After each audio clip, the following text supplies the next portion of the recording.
If you are brand new to the Griddle Nation, welcome. Get ready to live because it is so much fun cooking on your Blackstone. However, there is one thing you need to do, and you need to do it right the first time before you start cooking, and that's seasoning. This is Cook, Eat, Repeat. We do a lot of fun dinner style videos and recipes, but you can't get cooking like a pro if you don't season like a pro. So in this video, I'm gonna show you guys how to get started the right way. I'm gonna quit talking, let's get right into the video.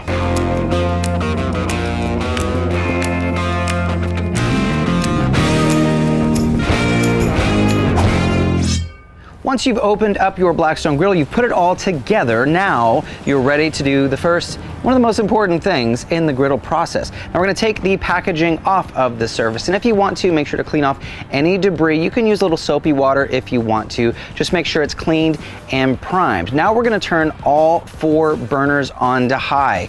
Let this go for about 15 minutes. You're gonna notice the color of the griddle top start to change. That's the griddle heating up and getting ready to accept the next step.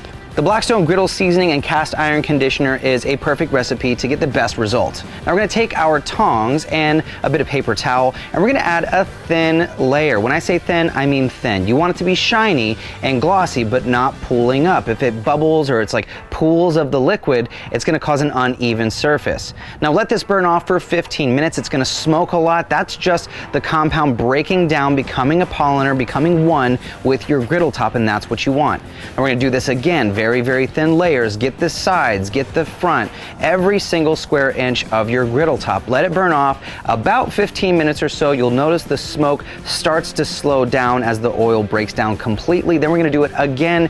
You can do this 3, 4, 5 times if you really want, but 3 times really is the sweet spot. What you're looking for is an even black surface all the way across the board. If you do notice a couple of small areas around the edges that haven't fully blackened, that's okay. That will come with time as you develop your cooking and your flavoring. Think of it like a cast iron skillet. It's going to get better with time.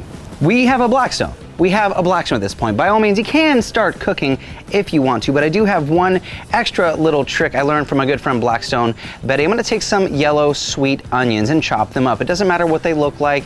They don't have to be super large or super small, just a nice rough chop. We're gonna throw that down on the griddle top. You don't need any oil, just the natural sugars from the onion. We can toss this around and let them cook, caramelize. I'd say 10 or 15 minutes or so. Again, this is not absolutely necessary, but I feel like it gives that nice finishing touch to your Blackstone, and what you're left with is a perfectly primed piece of steel to start cooking on. Be sure to stick around. Be sure you subscribe to our YouTube channel. Check out CJ's show, Betty's show, Todd's show. We all do a lot of fun, different things. My show is called Cook, Eat, Repeat, where we try to help you become a better cook one recipe at a time. I'm your host, Chef Nathan Lippy. I can't wait to see what all of you come up with on your perfectly seasoned Blackstone. I will see you all in the next video.